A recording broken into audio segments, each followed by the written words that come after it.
UP board class 7 mathematics के exercise 1C के question number 3 पर बात करते हैं, जिसमें कह रहा है कि निम्नलिखित प्रश्नों में उत्तर के रूप में 4 विकल्प दिए गए हैं, जिसमें से एक सही है। तो सही उत्तर को छांटिए या सही उत्तर को लिखिए। तो जब इस प्रकार के मल्टी चॉइस क्वेश्चन दिए रहते हैं, बहुविकल्पी प्रश्न दिए रहते हैं, तो उन बहुविकल्पी प्रश्नों में जो प्रश्न दिया गया है उस प्रश्न को पहले हल करके देखेंगे और उसके पश्चात देखेंगे कि विकल्पों में से कौन सा उत्तर सही है, तभी जाकर के आप सटीक उत्तर दे पाएंगे। यहाँ पर क में कह रहा है कि परिमेय संख्या -4/18 के समतुल्य परिमेय संख्या है। तो यहाँ पर देखिए बाबू, यहाँ पर सबसे पहले इसको लगा करके देख लेते हैं। -4/18, अब इसको समतुल्य परिमेय संख्या के रूप में पहले आप बदल लीजिए। तो यहाँ पर अब देखिए 2 दूनी 4 और 2 9 18, यह हो गया -2/9 और इसी को लिख सकते हैं 2/-9। तो अब यह दोनों में से अगर कोई विकल्प होगा तभी उत्तर सही होगा। तो -2/9 या यह 2/-9 के रूप में। अब विकल्पों में देखिए कौन सा सही है। तो यहाँ पर अब जितने भी विकल्प दिए गए हैं उसमें से जो पहला विकल्प है, तो विकल्प एक सही है। विकल्प 1 सही है क्योंकि इसमें दे रहा है 2/-9। तो यहाँ पर लगा करके भी हमने देख लिया। अब यहाँ पर ख में देखिए कह रहा है कि परिमेय संख्या 3/5 से बड़ी परिमेय संख्या। तो 3/5 से बड़ी परिमेय संख्या। अब यहाँ पर देखिए बाबू, जितने भी यहाँ पर विकल्प दिए गए हैं उन विकल्पों को पहले आप देखिए, उनके सरलतम रूप में ले आइए, तभी आपको पता चल पाएगा। जैसे 4/10 है तो यहाँ पर 4/10, ये हो गया 2 दूनी 4 2 पचे 10। अगर -4/10 है तो -4/10, ये हो गया 2 एकम 2 2 पचे 10, ये हो गया -2/5 के। फिर देखिए यहाँ पर 6/10 है, फिर तो 6/10, यह बराबर हो गया 2 3 6 2 पच्चीस 10, यहाँ पर यह हो गया 3/5।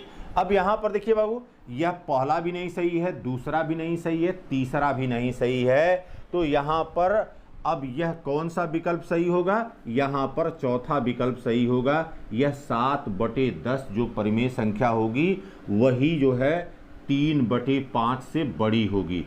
तो यहाँ पर विकल्प 4 सही है। विकल्प 4 सही है। अब देखना अगर चाहते हैं आप तो देख लीजिए, आप लिख दीजिए 3/5 हो गया।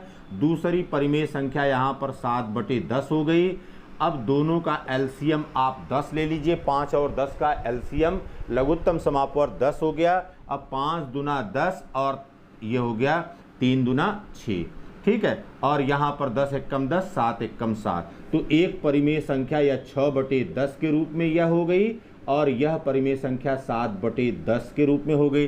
तो पूछ रहा था परिमेय संख्या 3/5 से बड़ी परिमेय संख्या कौन है। तो यहाँ पर आप देख रहे हैं कि दोनों के हर बराबर हो गए हैं। अब अंशों की तुलना कर लीजिए, जिसका अंश बड़ा होगा वही परिमेय संख्या बड़ी होगी। अब देखिए इसी प्रकार से इसके ग में कह रहा है कि परिमेय संख्या 4/9 से छोटी परिमेय संख्या है। तो 4/9 से छोटी परिमेय संख्या, 4/9 से छोटी परिमेय संख्या।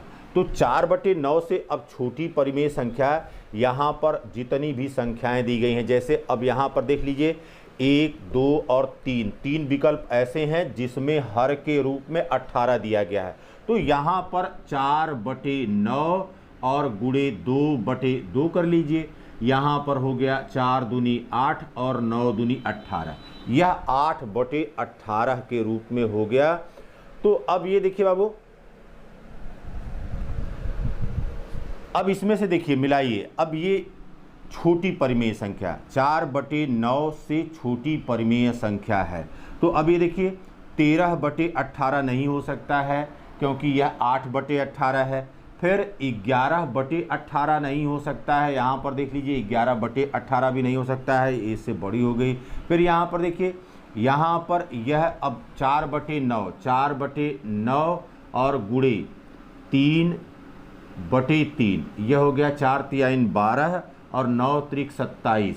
ठीक, अगर इसको आप बदलना चाहेंगे तो देखिए यहाँ पर ये हो जाएगा 4/9 और यहाँ पर 12/27 है, 12/27। तो यह भी इसका समतुल्य परिमेय संख्या हो गई है। सबसे अब 4/9 से छोटी परिमेय संख्या, अब देखिए विकल्प कौन से कट गए, ये हो गया ख़त्म, ये हो गया ख़त्म और ये हो गया 12/27 भी नहीं हुआ। तो यहाँ पर अब कौन सा विकल्प सही हुआ, यहाँ पर विकल्प एक सही है। क्यों? क्योंकि और सभी जो है हमने हर को बराबर करते हुए अंशों की तुलना कर लिया, और जब अंशों की तुलना कर लिया तो इस प्रकार से हमको पता चल गया कि कौन सी परिमेय संख्या यहाँ पर छोटी परिमेय संख्या है। फिर इसके घ पार्ट में कह रहा है कि परिमेय संख्या 0/-5 से बड़ी परिमेय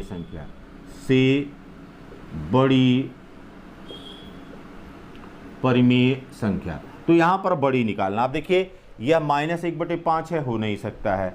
यहाँ पर -1/8 है, ये भी नहीं हो सकता है। 4/-9 है, यह भी नहीं हो सकता। अब यहाँ पर देख लीजिए -2/-7, माइनस यहाँ पर कैंसिल आउट हो गया, यह हो गया 2/7। तो यहाँ पर कौन सा विकल्प सही है, यहाँ पर अब विकल्प जो सही है वह दूसरा विकल्प 2 -2/-7, यही विकल्प सही होगा, क्योंकि यही संख्या 0/-5 से बड़ी परिमेय संख्या है। इसी एक्सरसाइज के क्वेश्चन नंबर 4 में कह रहा है कि अपनी अभ्यास पुस्तिका में उतारकर खाली स्थान में बड़ा है, बराबर है, छोटा है में जो उपयुक्त हो भरिए। तो बाबू अब याद रखिए कि ऐसे नहीं आ जाएगा कि आप जो बॉक्स बना हुआ है उस बॉक्स में कोई भी चिन्ह लगा देंगे। इसको कहते हैं ग्रेटर देन, इसको कहते हैं इक्वल टू और इसको कहते हैं लेस देन। तो अब इसके लिए आपको बताया हुआ है, नियम बताया हुआ है, समतुल्यता की कसौटी के बारे में बताया हुआ है कि यदि दो परिमेय संख्याएं यह a/b और यह c/d के रूप में a/b और c/d के रूप में दी गई हो, यदि पहली बात बताया था कि यदि a/d बराबर है b/c के, दिस इम्प्लाइज दैट a/b यह बराबर हो जाएगा c/d के। तो यह दोनों परिमेय संख्याएं बराबर हो जाएंगी।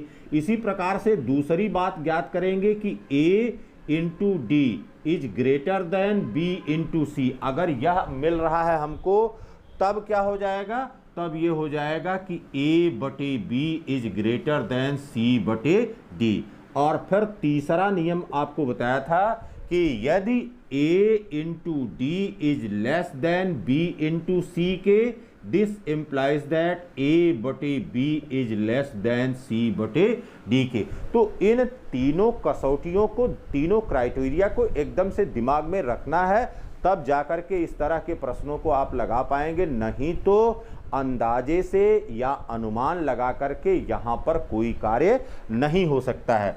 अब पहले भाग में देखिए, यहाँ पर यह जो परिमेय संख्या दी गई है, अब पहली परिमेय संख्या को हम a/b के रूप में मान लेंगे और दूसरी परिमेय संख्या को c/d के रूप में मान लेंगे और डायरेक्ट यहीं से कुछ लिखते ना हुए सीधे यहीं पर गुणा करेंगे। अब देखिए यहाँ पर -4 गुणे और यह 13 हो गया, तो यह बराबर हो गया -52 के। अब देखिए बाबू, ये हमने a/d कर दिया, a/d कर दिया। फिर देखिए यहाँ पर फिर ये हो गया 7 गुणे 6, ये हो गया 42 के। तो अब यहाँ पर देखिए -52 यह लेस देन है यह 42 के।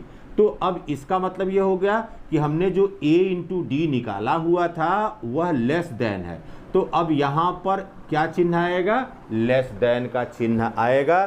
तो -4/7 इज लेस देन 6/13 के। फिर दूसरा देखिए बाबू, यहाँ पर -4 दिया गया है, a और d बराबर 7 दिया गया, -4 × 7 यह बराबर हो गया -28 के, -28 हो गया। फिर देखिए यहाँ पर b बराबर है 5 × और c बराबर यहाँ पर यह है -5, यह बराबर हो गया -25 के। अब यहाँ पर देखिए क्या हमको मिला, -25 इज ग्रेटर देन -28 या -28 इज लेस देन -25।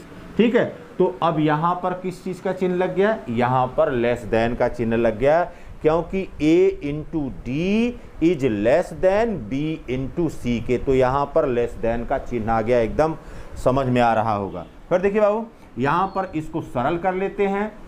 यहाँ पर 3 × 7 = 21 और 3 × 8 = 24।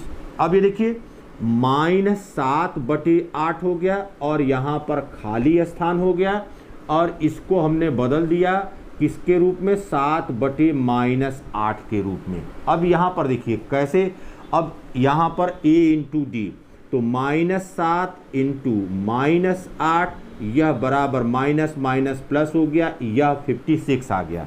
फिर देखिए ये हो गया 8 × 7, यह बराबर भी क्या हो गया, 56 हो गया।